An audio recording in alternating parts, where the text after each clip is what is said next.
longer you are my friend. See if you can hit that there. That was really bad. Yeah. You can imagine this massive sort of thousands of people up the hills and across the beaches, just waiting and just hanging on every word. Yeah. You know, and it was just some of his parables and stories and teaching so simple. All the, the Church of Nativity in Bethlehem, the Holy Sepulchre, all the different places I've been to, just left me cold. But when you come here, it's just Feel in touch again. yeah. And Jesus here just making fish.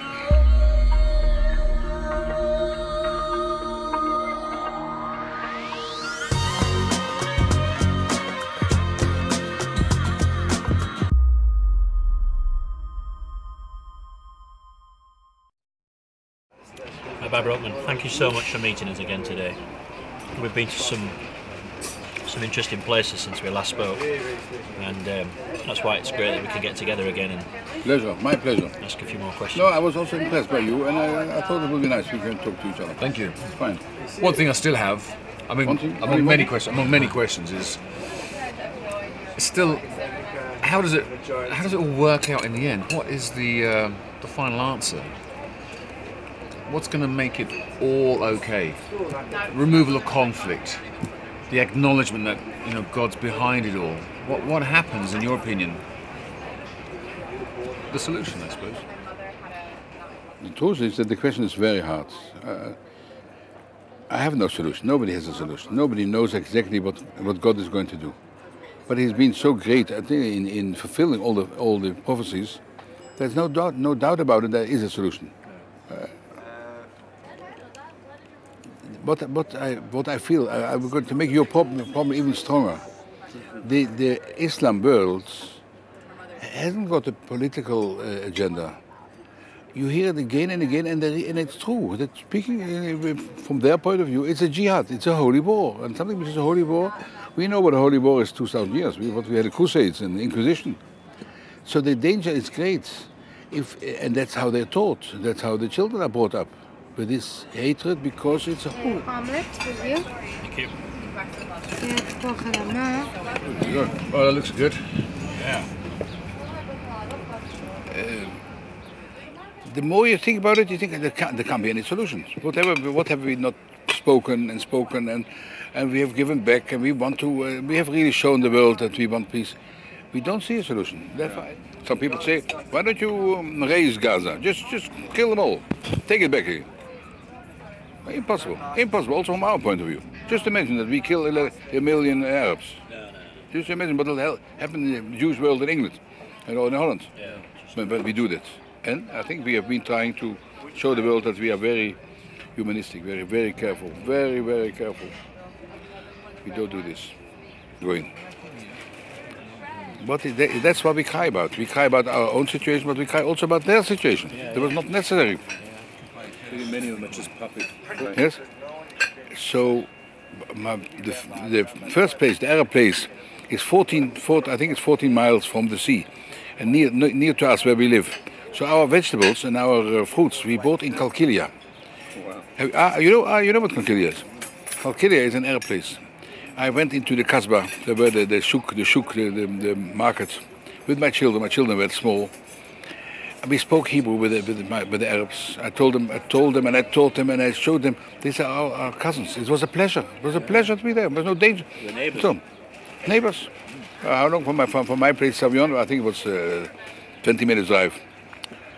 Nowadays, I don't dare to go in. The taxi driver doesn't go in.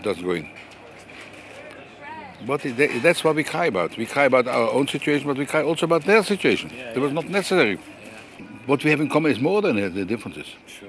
And we would talk to each other, we listen to each other. Even if a Christian would come to a Shabbat once and see how we live. We would get a completely different idea about it. I think that now there are so many non-Jews coming to Israel. That is remarkable. We're still in time of war, and they're coming. If that is true, I mean, what do I need to do as a Christian to get ready for myself then, Rabbi? What must I do as a... Shall I tell you what I think? The first thing is, the Bible speaks several times about talking to the truth. Dabro emet, speak the truth. As if it's a condition before the coming of the Messiah is to speak the truth. Several times, several times. I once looked in nowadays you can with the internet, you can straight away with the computer. Several times, all the politics and all what's said against us is based on sheker, on lies. The whole thing is based on lies. Yeah. I think that any Christian, the first thing he's got to do is to get that lie of the game. The truth should come out. Listen, we've touched many subjects. You're going back again to your country. What you know, what you'll take with you? I mean, is there some plans which you have to have something which you feel is good, which has been said in our discussion? Have you a plan? For me, Rabbi, this has been an awakening, in a sense.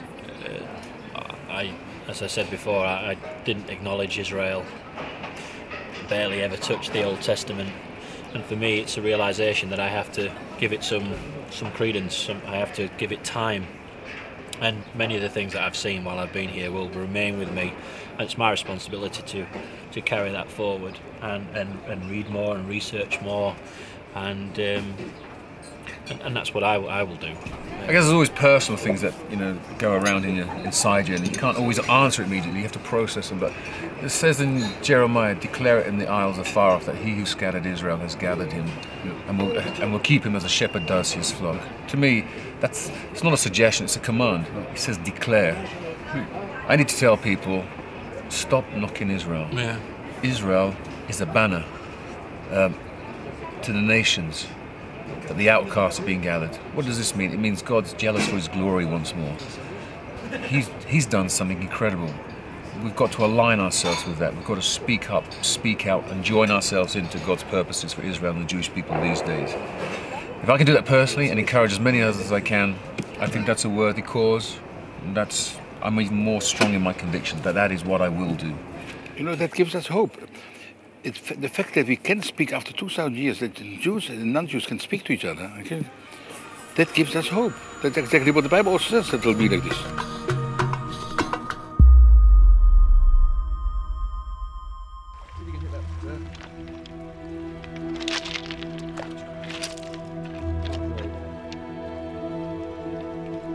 You can imagine this massive sort of thousands of people up the hills and across the beaches, just waiting and just hanging on every word.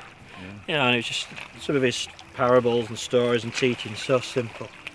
All the church of nativity in Bethlehem, the Holy Sepulchre, all the different places I went to, just left me cold.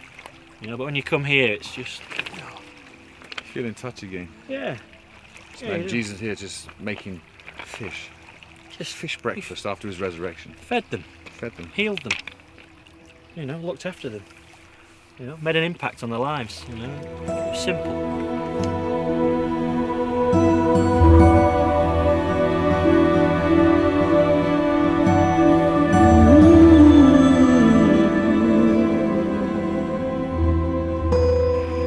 All of this stuff, Israel, the return of the Jewish people, God's plans for them in the future, how the church tucks into that. It's a God thing. If you don't believe in God, study the Middle East. You'll see that only God could have done that.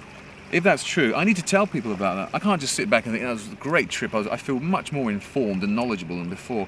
And we've had an amazing opportunity, not just to sit at home having a drink or whatever, but we've come here. We've been able to explore together some of these things.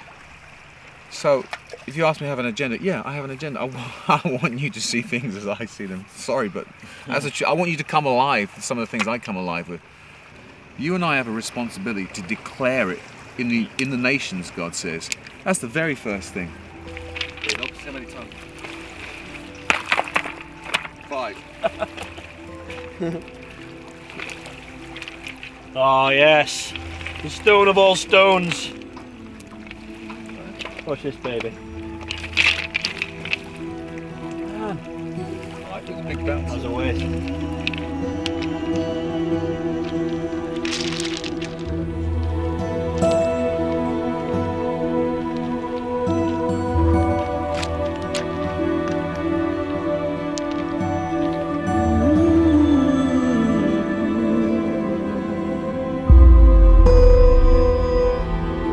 you.